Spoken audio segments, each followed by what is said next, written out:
In this game, we are learning jungle Wukong and we're up against a Smite Ignite Shaco. To avoid the risk of getting killed by Shaco at our first buff, we're going to be starting at the first buff itself and work our way towards the top side of the jungle.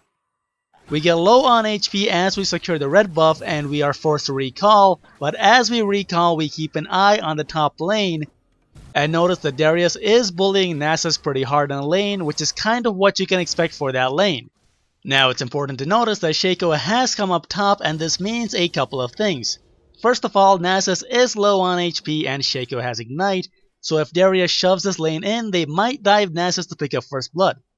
And we also know that while waiting for Darius to shove the lane, Shaco will probably be counter jungling us, so we shouldn't expect our krugs to be there when we get back up here. We come along the top side, drop a ward in the brush in case Shaco is there waiting for us, and follow along the side as Shaco and Darius dive Nasus. We flash in and pick up a double kill, barely saving Nasus in the process. I do not know Wukong that well, but it's important to note that chaining an auto attack between Nimbus Strike and Crushing Blow was the reason that this was a double kill instead of just a single kill on Shaco. Afterwards, we go back to jungling as normal, taking krugs and clearing the raptor camp, and then we come mid to relieve some pressure for our Kassadin. We see Darius' overextended top yet again, and we know his flash is down, so we head up there again for a second kill on Darius. This time he knows that he's screwed, so he just stands still, accepting his fate.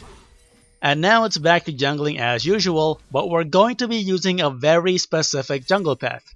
We're going to head towards the Gromp and work our way towards the top side of the jungle.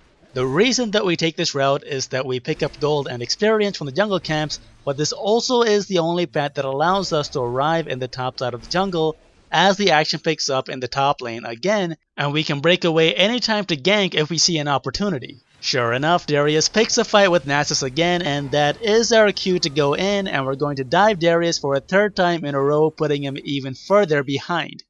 Now at this point, Darius starts typing to us in all chat, and this is where we know that it's working.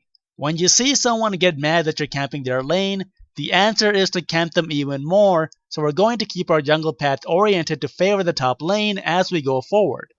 We head back towards our bottom side jungle yet again, and we pick up the blue buff, and then head down towards bot as we think we see a ganking opportunity. It's gone, no worries. Back to jungling as normal, pick up the Gromp, pick up the wolves, and head into the top side jungle. As we're picking up the red buff, we notice that Darius leaves the top lane briefly, and this tells us that the river is probably warded. And as we're doing the raptor camp, we see Darius reappear in lane, bullying Nasus again, so we're going to head up top through the tribe rush, and the lingering wither from Nasus allows us to close in again.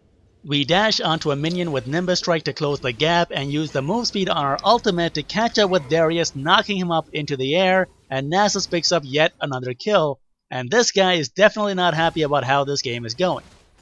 Now you might think to yourself that I'm completely ignoring the other lanes, but the truth is I'm not. I will come in to help out if I'm in the area, and so in this case I see the enemy bottom lane pushing in deep, and so I come in for a gank and we killed the enemy Lucian in the process. Trundle gets away, but that's not a big deal, and now I'm going to head up the river and clear a pink ward and relieve pressure at mid. While I'm helping out the other lane, something else is happening up top.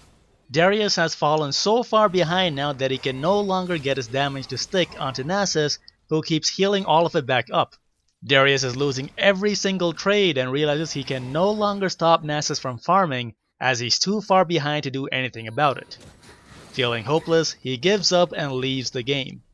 From here onward, we go on to win the 5 vs 4 as the enemy team says in all chat that they are going to be opening up the mid lane. If you found this video helpful, do subscribe to the channel, follow on Twitter, and leave a comment about what kind of content you would like to see in future videos. Do check out the video links on either side for more gameplay tips and strategies in this channel.